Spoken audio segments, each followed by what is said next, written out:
ओम गणेशाय नमः। ओम नमः शिवाय। मैं निखिल ज्योतिषाचार्य आप सभी का मेरे चैनल पर पुनः स्वागत करता हूं। आशा करता हूं कि आप सभी स्वस्थ होंगे। महादेव की कृपा आप सभी पर सदैव बनी रहे। ये वीडियो कन्या यानी कि वर्गों के लिए बहुत विशेष है, क्योंकि वीडियो है 15 से 21 सितंबर 2025 के साप्ताहिक राशिफल के बारे में। कैसा रहेगा आने वाला सप्ताह कन्या के लिए। जो मेरा साप्ताहिक राशिफल होता है वो प्रमुखतः चंद्रमा और उनकी गति पे आधारित होता है। चंद्रमा एक बहुत विशेष ग्रह है। उनकी विशेषताएं तो देखिए बहुत हैं, लेकिन जब हम साप्ताहिक राशिफल के बारे में बात करते हैं, पहला तो उनकी तेज़ गति, उनका मन का कारक होना और उनकी एक क्वालिटी कि वह जिस भी भाव में जाते हैं, राशि में जाते हैं, उसको बहुत एक्टिवेट कर देना। इन सभी कारण से जब उनका गोचर होता है पूरे हफ्ते में अलग अलग भावों में जब जाते हैं तो बहुत चीज़ें बदलती हैं। वो मन के कारक हैं, जिसके कारण हमारे व्यक्तित्व, सोच, मूड्स, इन पर बहुत प्रभाव पड़ता है। Day to day activities impact होती है और इसको समझने के लिए ही साप्ताहिक राशिफल बहुत इंपॉर्टेंट होता है। इस अंधकारमय जीवन में ज्योतिष एक मात्र विद्या है जो हमें थोड़ी गाइडेंस दे सकती है। कोई भी राशिफल हो वो एक सामान्य आधार पर ही दिए जाते हैं, लेकिन हाँ, एक जनरल गाइडेंस के लिए मैंने कहा ना कि अंधकारमय जीवन में थोड़ी सी गाइडेंस मिल जाए कि भाई यहाँ पे क्या हो सकता है, बुरा क्या अच्छा हो सकता है, वो बहुत उपयोगी होती है। यदि आपकी लग्न राशि या चंद्र राशि कन्या है, दोनों ही गाइडेंस के लिए इस राशिफल को देख सकते हैं। जहाँ से आपको ज़्यादा सूट और रिलेट करता है वहाँ से इसको ऑब्जर्व कीजिए। व्यक्तिगत तौर पे मेरा मानना है कि लग्न से देखेंगे तो अच्छा है। इनकेस नहीं पता है आपको अपनी लग्न राशि, तो आप अपनी चंद्र राशि से भी इसको देख सकते हैं। शुरू करते हैं। चंद्रमा आपके 10वें घर में ही होंगे। 14 तारीख की शाम को ही आ चुके होंगे, तो 15 तारीख को ऑलरेडी यहीं पे होंगे और 17 तारीख सुबह के 1 बजे तक यहीं पर रहेंगे। चंद्रमा का 10वें घर में आना अच्छा ही होता है और वो लाभ स्थान के स्वामी है और उस नाते 10वें घर में आना और भी अच्छा है। और यहाँ पे गुरु के साथ हैं जो सप्तमेश भी हैं, चतुर्थेश भी हैं और गजकेसरी योग भी बना रहे हैं। तो 10वें से सप्तम के स्वामी के साथ हैं और 10वें से 10वें के स्वामी के साथ हैं और लाभ स्थान के स्वामी हैं। ये तो प्रमोशन का बहुत अच्छा योग बन रहा है। तो कुछ लोगों की प्रमोशन यहाँ पर अवश्य हो सकती है। प्रमोशन का बहुत स्ट्रॉन्ग योग यहाँ पर बना हुआ है। चंद्रमा क्योंकि लाभेश है तो बिजनेस में भी लाभ और प्रॉपर्टी का लाभ भी मिल सकता है। प्रॉपर्टी खरीदने के लिए भी अच्छा टाइम है। और क्योंकि कर्म भाव में ये बन रहा है तो कार्य क्षेत्र में प्रोडक्टिविटी, क्रिएटिविटी, रिकॉग्निशन भी मिलेगा और अच्छा समय जाएगा। और ये कर्म भाव है तो पूरे जीवन पे इसका प्रभाव रहेगा। राहु का प्रभाव भी है तो रुके काम अटके काम, क्योंकि छठे घर से देख रहे हैं और आगे बढ़ने के नए मौके, अनकन्वेंशनल सोच आगे बढ़ाएगी। बस ये है कि चंद्रमा गुरु अपने आप में ओवर थिंकिंग का योग है तो थोड़ा सा ओवर थिंकिंग तंग करेगी। अदरवाइज तो ये जो समय है आपका बहुत अच्छा है। यहाँ से दोनों ही ग्रह क्योंकि चौथे घर को देखेंगे तो, और जैसा मैंने कहा चंद्रमा एसेट्स के भाव के स्वामी हैं, गुरु प्रॉपर्टी के भाव के स्वामी हैं, तो प्रॉपर्टी लेने के लिए भी बहुत अच्छा योग है। कुछ लोगों के सडन प्रमोशंस भी हो सकते हैं। नवांश कुंडली बता रही है कि टीम वर्क पर ध्यान दीजिएगा जीवन में और कार्यक्षेत्र में। दशांश कुंडली कार्यक्षेत्र में आपको अपनी एक पहचान अलग से बनानी पड़ेगी अपने कार्य द्वारा, अपनी प्रोडक्टिविटी द्वारा। भले ही आप टीम का हिस्सा हो, लेकिन आपका काम ऐसा चमक के आना चाहिए कि हाँ, लोग बोलें कि ये व्यक्ति अच्छा काम करता है। बिजनेस में काम बढ़ेगा। इवन अगर आपने मार्केटिंग आदि करनी है, अच्छा टाइम है। लव लाइफ सपोर्ट मिलता हुआ दिख रहा है पार्टनर का। अगर दिक्कतें चल रही थी तो थोड़ा सपोर्ट मिलेगा, एक दूसरे को सपोर्ट कर पाएंगे, समझ पाएंगे। वैवाहिक जीवन बहुत ज़्यादा ओवर थिंकिंग तंग करेगी, तो ना यहाँ पे कम सोचिएगा। स्टूडेंट्स आप थोड़ा ना ऑनेस्ट हो जाइए। किसके साथ? अपने साथ। ये कर लेंगे, वो कर लेंगे, कर नहीं पा रहे लेकिन कर लेंगे, कर लेंगे। ऑनेस्ट। 2 चीज़ें कर सकते हैं तो 2 ही सोचिए, 2 ही प्लान कीजिए। 20 चीज़ें सोचकर फिर निरर्थक हो जाएगा सब कुछ, कोई फायदा नहीं। सेहत के दृष्टिकोण से हड्डियों की प्रॉब्लम, लोअर बैक में दर्द, कफ रोग, एंग्जाइटी, सर्वाष्टक, 10वां घर बली है। कार्यक्षेत्र जीवन में सफलता के लिए बहुत अच्छा टाइम है। एक चीज़ मैं बताना भूल गया कि 15 तारीख को बुध का गोचर भी हो जाएगा और शुक्र का गोचर भी हो जाएगा। चंद्रमा पर कोई उस टाइम पे इम्पैक्ट नहीं था, लेकिन आने वाले टाइम पे पड़ने वाला है क्योंकि शुक्र आगे चले गए हैं, तो वो मैं बताना भूल गया था। लेकिन 15 तारीख को बुध आगे चले जाएंगे यानी कि कन्या में और शुक्र 12वें में।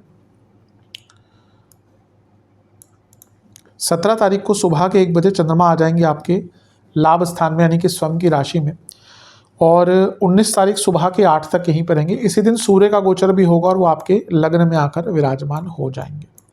चंद्रमा का 11वें घर में आना एक प्रकार से बहुत अच्छा माना जाता है, और यहाँ पे वो खुद की राशि में है तो लाभ भी मिलेगा, जीवन को गति भी मिलेगी, इच्छाओं की पूर्ति, बिजनेस में लाभ, करियर में पूर्णता, करियर में लाभ, रुका पैसा आना। यहाँ से पंचम को देखेंगे तो नया रिलेशनशिप स्टार्ट होना, क्रिएटिविटी, एक सकारात्मक सोच, और ओवरऑल जीवन का जो डायमेंशन है, जीवन का जो आधार है वो सकारात्मक लगना शुरू हो जाएगा। क्योंकि चंद्रमा मन के कारक है तो उनके हमारे मूड्स पर, हमारे मन पर डायरेक्ट इम्पैक्ट रहता है।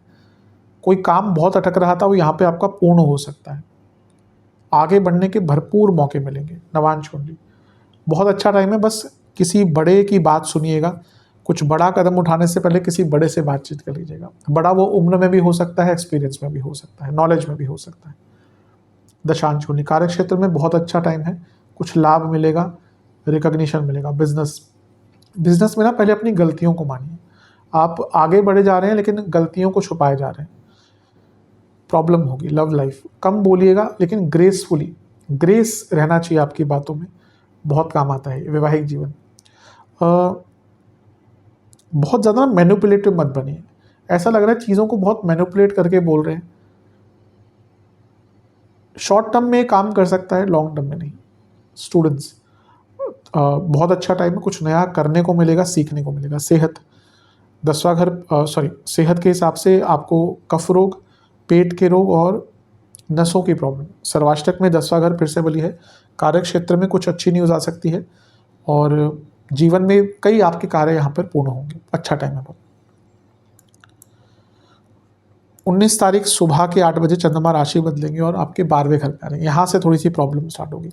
हफ्ते के शुरुआती 2 भाग दोनों ही आपके लिए बहुत अच्छे हैं, लेकिन अंतिम भाग में प्रॉब्लम्स हैं, क्योंकि पहला तो चंद्रमा चले गए 12वें घर में, ऊपर से वो यहाँ पे ग्रहण दोष युक्त हो गए, तो थोड़ा सा दिक्कत आना शुरू होगी। अच्छी चीज़ों की चर्चा कर लेते हैं। लाभेश चंद्रमा भाग्येश शुक्र के साथ बैठे हैं, तो विदेश से लाभ, गुप्त धन की वृद्धि, और लाभेश चंद्रमा धनेश शुक्र के साथ बैठे हैं, बाहर से पैसा, विदेश से धन, गुप्त धन, फंसा हुआ पैसा, 2 नंबर का पैसा, सबके लिए बहुत अच्छा है। लेकिन क्योंकि ग्रहण दोष लग गया 12वें घर में, तो सेहत बिगड़ सकती है। मानसिक विकार जिनको ऑलरेडी है उनकी दिक्कतें बहुत बढ़ सकती हैं। मानसिक स्तर पर बहुत चिंताएं रहेंगी, बल्कि यहाँ पे वो चिंताएं रहेंगी जिनका आपके जीवन से दूर दूर तक कोई लेना देना नहीं है। फ्यूचर में ये हो जाएगा, उसने ये बोल दिया, उसने ये कर दिया, किसने मेरे पर जादू टोना तो नहीं कर दिया, टोटका तो नहीं कर दिया। अधिकतर मेरे पास कंसल्टेशन के टाइम में आते हैं तो मुझसे पूछते हैं कि तंत्र हुआ है कि नहीं। मैं मना कर देता हूँ, मैंने कहा क्योंकि दिख जाता है, कुंडली में बहुत स्पष्ट है कि आपके ऊपर तंत्र हुआ है कि नहीं हुआ, हो सकता है कि नहीं हो सकता, अभी प्रभाव है कि नहीं। लेकिन कुछ लोग मांगे नहीं, मेरे को लगता है, तो उनको मना करता हूँ अभी तंत्र का प्रभाव नहीं है, केवल ग्रहों का प्रभाव है। तंत्र का होता है तो साफ दिख जाता है। तो यहाँ पे चिंता है कि मेरे साथ कुछ उल्टा होने वाला है, ये तंग करेंगे। तो अपने मानसिक चीज़ों पर, और खर्चे बहुत होंगे, और यहाँ पे थोड़े इंजरीज के योग भी बन जाते हैं, केयरफुल रहेगा। नवांश कुंडली बता रही है कि आप उन्हीं चीज़ों पर फोकस कीजिएगा इस टाइम पे जो आपके कंट्रोल में है, अदरवाइज दिक्कतें होंगी। दशांश कुंडली कार्य क्षेत्र में थोड़ा कम बोलिएगा, शांति से कार्य कीजिएगा। बिजनेस की जहाँ तक बात है, जहाँ पे डाउट है उस चीज़ को आगे मत बढ़ाइएगा। लव लाइफ, पार्टनर के लिए एक्सेप्टिंग बनिए, ये बहुत इंपॉर्टेंट होता है। वैवाहिक जीवन, अपने आप को मत भूलिए। आप कहीं ना कहीं अपने आप को का जो वर्थ होता है ना, वही भूल चुके हैं। स्टूडेंट्स के हिसाब से आपको थोड़ा सा ग्रुप स्टडीज़ पर ध्यान देना चाहिए। सेहत के दृष्टिकोण से नसों की प्रॉब्लम, पेट के रोग, स्लीप डिसऑर्डर्स, इन्फेक्शंस, आंखों दांतों के रोग। सर्वाष्टक आपका पंचम भाव बली है। ओवर थिंकिंग बहुत रहेगी, मतलब कि अपने आप कंट्रोल ही नहीं कर पाएंगे। तो इस पर जितना कोशिश करिए, जितना कंट्रोल कर सकते हैं उतना आपके लिए अच्छा है।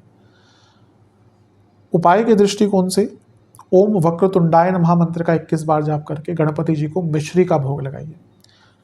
आशा करता हूँ वीडियो काम आएगी। चैनल पे नए हैं सब्सक्राइब कीजिए, वीडियो को लाइक कीजिए। मिलता हूँ अगली वीडियो में, तब तक के लिए ओम नमः शिवाय।